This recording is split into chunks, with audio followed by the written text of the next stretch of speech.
À l'été 2021, j'ai invité Raphaël Zarka à concevoir une exposition autour de la pratique du skateboard. Je connais Raphaël depuis un certain nombre d'années, je connais l'intérêt de Raphaël pour le skateboard, notamment dans ses œuvres plastiques, mais également à travers ses écrits. Il a écrit 4 livres autour du skateboard.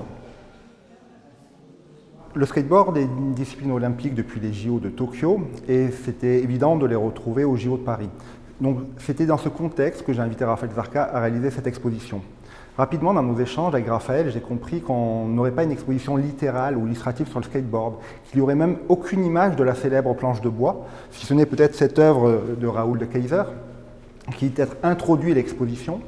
Avec Raphaël, du coup, on a commencé à travailler autour d'items, autour de la question du frottement, de l'horizontalité, de l'angle droit, de la courbe, de la trace, autant de notions qui pourraient rapprocher le skater et l'artiste.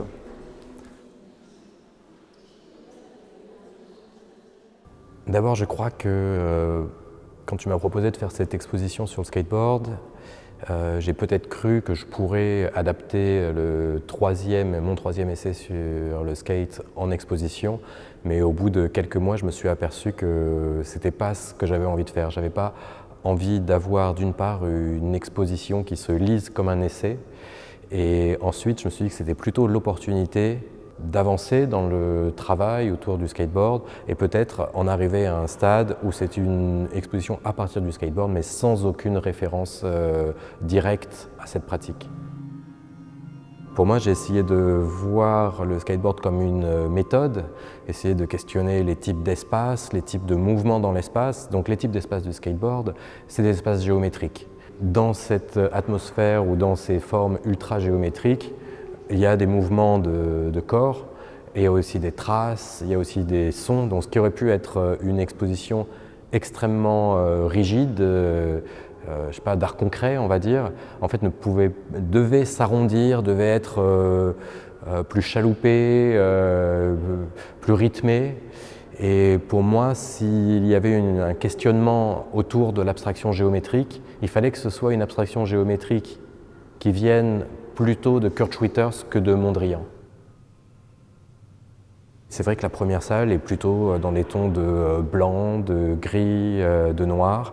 Il y a la question du rapport au sol qui est très importante avec Rachel Whiteread, Karl André, et on sent des thèmes de l'exposition comme la construction, Ernst Caramel, la construction des espaces, mais quelque chose aussi de plus atmosphérique chez Ronnie Horn notamment ou chez Sylvia Bachelys.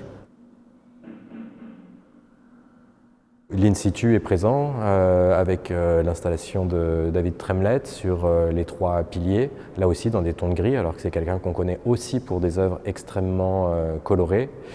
Et il y a quelques indices, et notamment la série d'Éléonore Chenot, d'un rapport à la couleur. Alors là, il y a aussi un côté très processuel chez elle, c'est des couleurs qui sont poncées par des strates.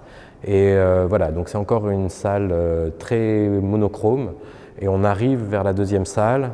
Quand on rentre, on est confronté à une vidéo de Cool Balducci et surtout, en tout cas en présence physique, à la sculpture de Guyane Panchal, le cœur, qui est fait avec cette couleur de résine dans les jaunes, et aux fenêtres du bâtiment. Plus on arrive vers le fond de la salle, qui est occupé par la grande peinture murale d'Hippolyte Engen, là on arrive à des couleurs encore plus acides ou saturées. Tout est architectonique, dans le sens où tout est très construit dans l'exposition, avec un passage psychédélique à la fin de cette salle jaune, qui est annoncé par la pièce d'Isabelle Cornaro avec l'enchevêtrement de serpents en plastique, et encore plus avec la vidéo de Virginie Yassef accompagnée des dessins de Bruno Bottella. Et ensuite, on arrive à la salle très colorée, mais très construite, avec un fort rapport à l'architecture et au design dans la dernière salle de l'expo.